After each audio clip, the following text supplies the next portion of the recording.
The moment a high-status man enters a room, something changes. The energy shifts, conversations adjust, eyes move, and he hasn't said a single word yet. What is that? Where does it come from? It isn't his clothes. It isn't wealth, though people will point to that first. Strip everything material away, and certain men still alter the atmosphere of a room the exact same way. There's something running underneath all of it. Something that doesn't appear on any resume or social media profile. Machiavelli studied the men who had it, in courts, in war rooms, in the places where real decisions got made quietly. He understood what separated them from everyone else who was simply present. It is not titles that honor men, but men that honor titles. Niccolo Machiavelli. 7 signals. Each one silent, each one completely learnable. Don't skip a single part of this video. Each signal builds directly on the one before it. Number 1. The weight of presence. The wise man does at once what the fool does finally. Niccolo Machiavelli. High-status men don't drift into rooms, they arrive. And there's a difference between those two things that most people have never stopped to examine closely. Drifting is passive. It's the posture of someone who hasn't decided yet whether they belong. Arriving is something else entirely. Not loud, not aggressive, but quiet, settled, completely certain. And the body communicates it before a single word leaves the mouth. Watch how these men move through a doorway. They don't rush. They don't scan the room anxiously, searching for a familiar face to anchor themselves to. They come in at their own pace, read the room in their own time, and settle, exactly where they choose to settle. That ease isn't confidence in the motivational speech sense of the word. It's something closer to certainty, a bone-deep comfort with occupying space that most men spend years either faking or quietly envying in others. Carl Jung may have captured it best. Who looks outside, dreams. Who looks inside, awakes. That internal awakening is precisely what real presence is built on. Not performance, not rehearsal. Something far quieter and far more permanent than either. Machiavelli observed that the most powerful figures in any court communicated their authority through how they occupied a room, not through declarations. The declaration came later. The presence always came first. In a modern office, in a social gathering, in any room where status is being quietly negotiated, the person who enters with that settled certainty has already shifted the room's calculation before anyone consciously registers what just happened. Presence isn't performance, it's the complete absence of the need to perform, and people feel that difference every single time. Number 2. The signal of selective speech. Men judge generally more by the eye than by the hand. Niccolo Machiavelli. Most men talk too much, not because they have more to say, but because silence makes them nervous. That nervousness is visible, audible. Every unnecessary word, every unsolicited opinion, every filler sentence offered into a pause that didn't need filling, it broadcasts the same message. That this person needs the room's reaction to feel okay about being in it. High-status men don't operate that way. Watch one in a group setting. Several people have already weighed in. The conversation has been running for a while. And then he speaks. One clear thought, maybe two, and somehow those 2 sentences land with more weight than everything said before them. That isn't strategy in the obvious sense. It's something that develops in a man who genuinely understands that his words become more valuable the less he spends them. William James, one of America's earliest psychologists, observed something that applies directly here. The art of being wise is the art of knowing what to overlook. High-status men practice this in conversation without even labeling it. They overlook the urge to fill every silence. They overlook the discomfort of being the person who hasn't spoken yet. And in doing so, Every word they eventually choose carries a weight that constant talkers spend their entire lives unable to manufacture. Say less than you planned. Hold something back. Let one beat of silence sit longer than feels natural. Watch what that does to a room. Number 3. The signal of composure under fire. The lion cannot protect himself from traps, and the fox cannot defend himself from wolves. One must therefore be a fox to recognize traps, and a lion to frighten wolves. Niccolo Machiavelli. Pressure reveals. That's the thing about it that most people don't fully reckon with until they've watched it happen in real time. A room gets tense. Someone says something sharp. A situation turns uncomfortable in the specific way that makes most people either go quiet or start talking too fast.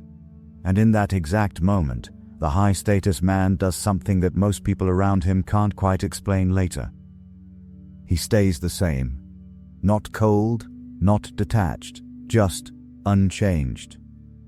Like the temperature of the room simply didn't reach him. Marcus Aurelius wrote, "You have power over your mind, not outside events. Realize this and you will find strength."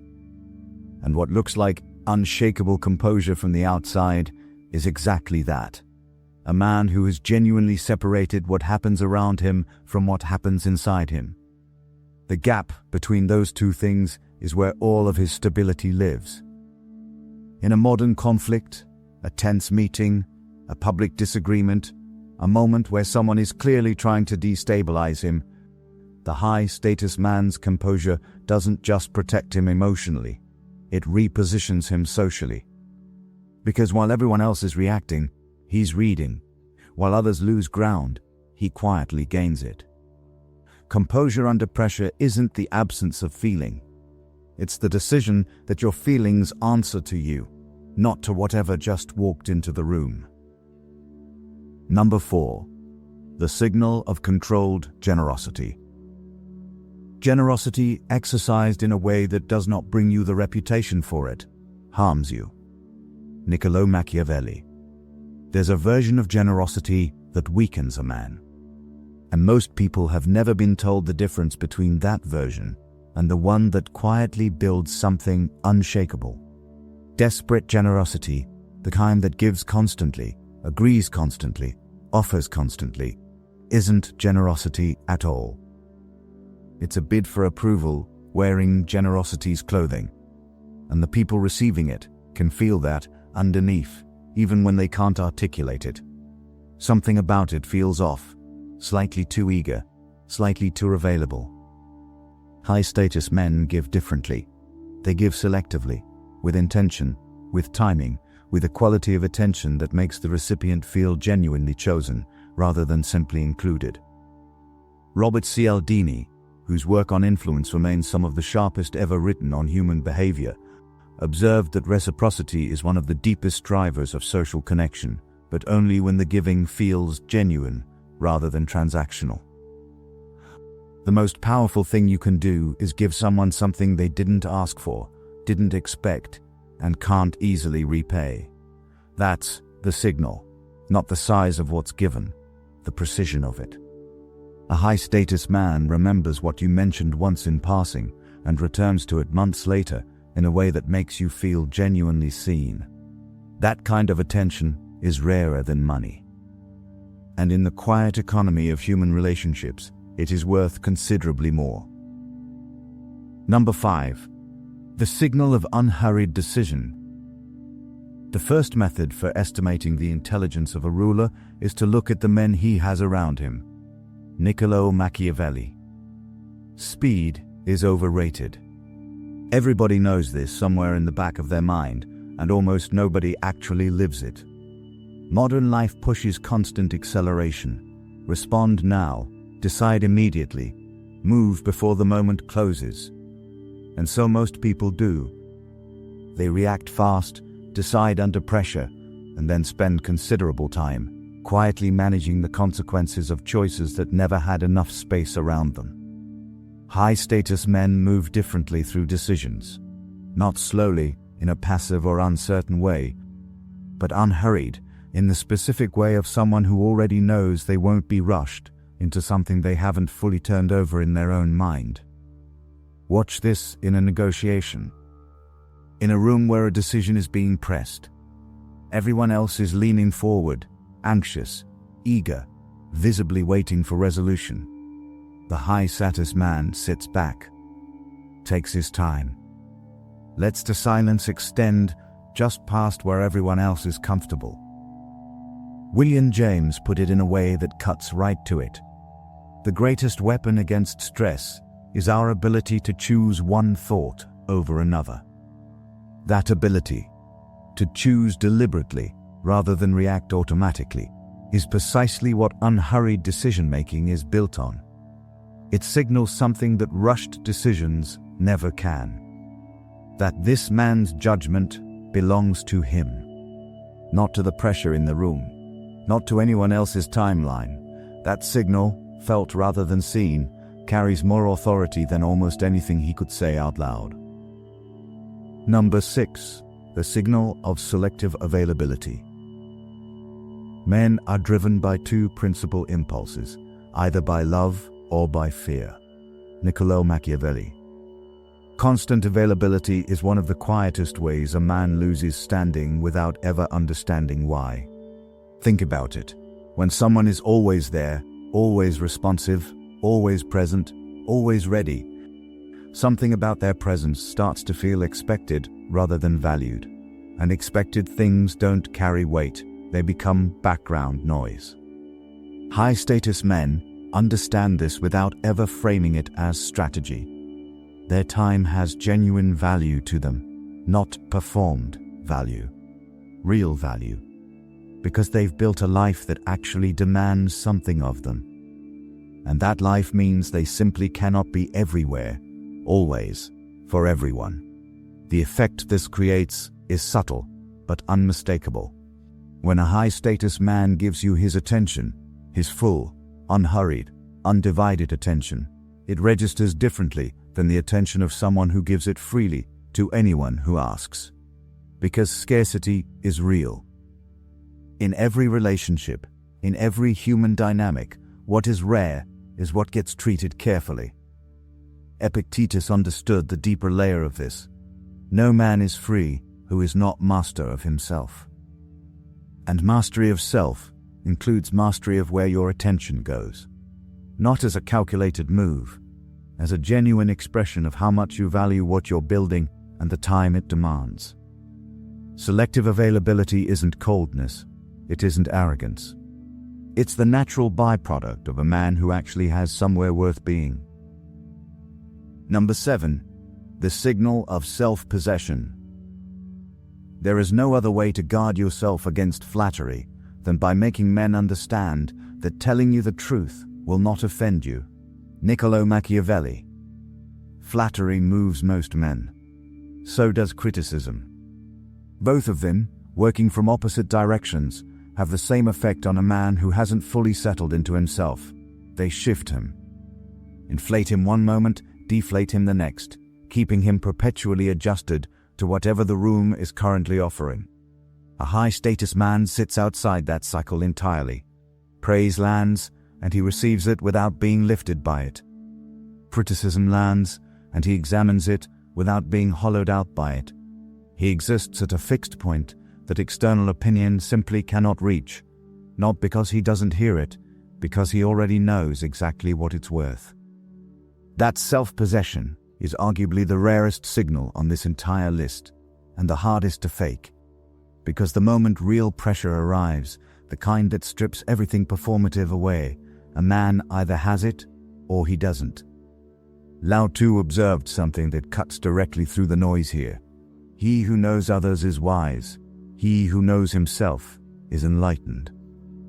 That enlightenment, in practical human terms, looks like a man who doesn't need the room to confirm what he already knows about himself.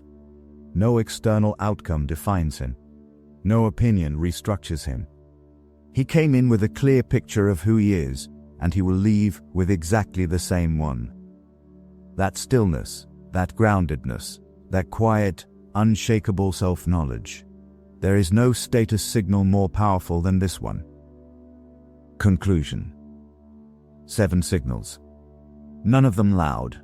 None of them expensive. None of them requiring anything other than the decision to actually become the kind of man who carries them naturally. That's what most people miss about high status.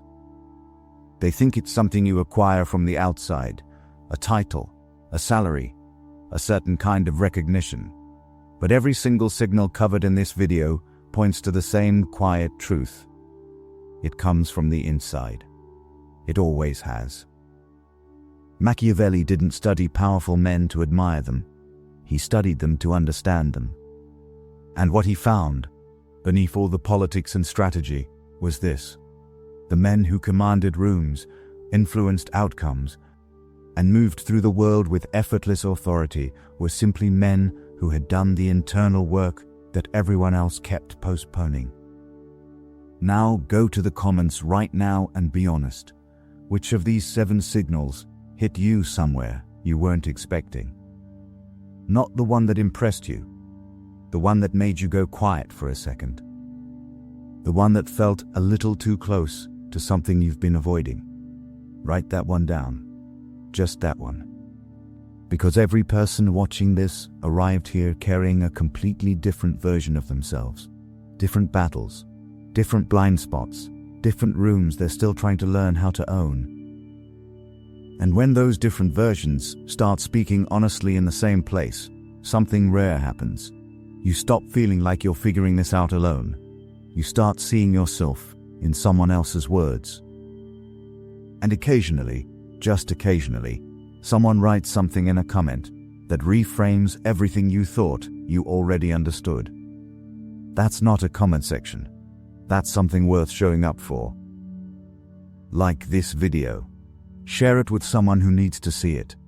And subscribe. What's coming next will go even deeper than this.